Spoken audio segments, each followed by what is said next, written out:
नमस्कार। निफ्टी 25,000 के बहुत करीब है। एक ऐसा लेवल जो सिर्फ एक नंबर नहीं बल्कि एक साइकोलॉजिकल बैरियर है। तो आज के इस एनालिसिस में हम यही पता लगाएंगे कि मार्केट यहां से किस दिशा में जा सकता है। 24,961। जी हां, निफ्टी का मौजूदा लेवल ये सिर्फ एक नंबर नहीं है। सोचिए, 25,000 के उस बड़े माइलस्टोन से बस जरा सा दूर, और बस यही नजदीकी है जो पूरे मार्केट में हलचल मचाए हुए है। तो यहीं से खड़ा होता है सबसे बड़ा सवाल, क्या निफ्टी इस साइकोलॉजिकल वॉल को तोड़कर ऊपर निकल जाएगा या फिर यहीं से पलट जाएगा? चलिए सोर्स एनालिसिस के आधार पर इसके जवाब को ढूंढने की कोशिश करते हैं। तो सीधा मुद्दे पर आते हैं। सारे सिग्नल्स को मिलाकर वर्डिक्ट क्या निकलता है? वर्डिक्ट साफ है, रुझान बुलिश है, यानी तेजी का। सोर्स एनालिसिस ये कहता है कि ज्यादातर इंडिकेटर्स एक ही कहानी सुना रहे हैं, और वो है तेजी की कहानी। पर यह तो बस एक हेडलाइन हुई है ना। इस कंक्लूजन के पीछे के सॉलिड रीजंस क्या हैं? चलिए अब उन टेक्निकल सिग्नल्स की गहराई में उतरते हैं। तो चलिए एक एक करके इन सिग्नल्स को डिकोड करते हैं। सबसे पहले बात करते हैं मैकडी की। अब ये क्या है? आसान भाषा में इसे मार्केट के मोमेंटम का स्पीडोमीटर समझिए।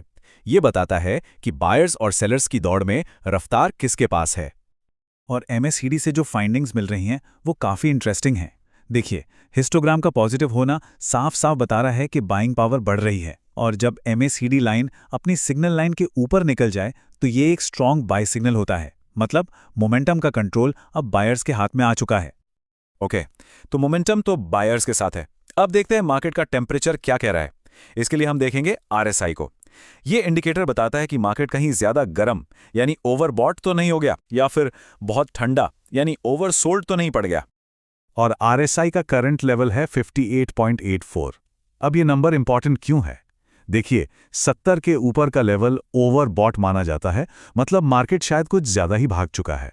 लेकिन 58.84 पर होने का मतलब ये है कि तेजी तो है, पर अभी भी ऊपर जाने के लिए काफी जगह बची है। कह सकते हैं कि इंजन गर्म तो है पर ओवरहीट नहीं हुआ है। और बात सिर्फ मैकडी और आरएसआई की नहीं है।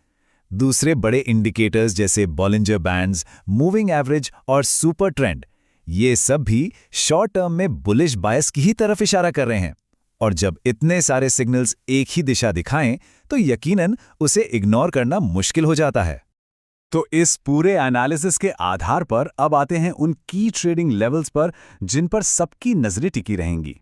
नीचे की तरफ देखें तो 24,950 और 24,933 ये मजबूत सपोर्ट जोन्स हैं, और ऊपर की तरफ 24,983 और फिर वो सबसे बड़ी दीवार 25,000 का लेवल।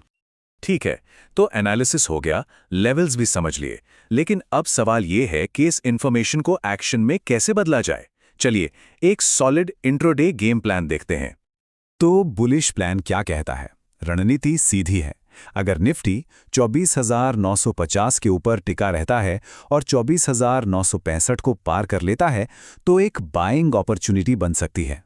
पहला टारगेट होगा 24,985, और अगर मोमेंटम बना रहा तो 25,000 से 25,020 का लेवल भी देखने को मिल सकता है। हाँ, इस ट्रेड में सेफ्टी नेट यानी स्टॉप लॉस 24,940 पर रहेगा। लेकिन जैसा कहते हैं एक स्मार्ट ट्रेडर हमेशा प्लान बी तैयार रखता है, तो बेरिश प्लान क्या है? अगर मार्केट कमजोर होता है और 24,933 के सपोर्ट को अच्छे वॉल्यूम के साथ तोड़ देता है तो ये मंदी का सिग्नल होगा। ऐसे में 24,905 और फिर 24,880 के टारगेट्स खुल जाएंगे, और इस शॉर्ट ट्रेड के लिए स्टॉप लॉस 24,960 पर रखना होगा। देखिए, प्लान बनाना तो जंग का सिर्फ एक हिस्सा है, असली जीत तो रिस्क मैनेजमेंट में है, और ये शायद इस पूरे एनालिसिस का सबसे जरूरी पार्ट है। और स्मार्ट ट्रेडिंग का पहला नियम क्या है? वो है 1:2 का रिस्क रिवॉर्ड रेशियो। मतलब बिल्कुल साफ है, अगर ₹1 का रिस्क लिया जा रहा है तो कम से कम ₹2 का रिवॉर्ड टारगेट होना चाहिए।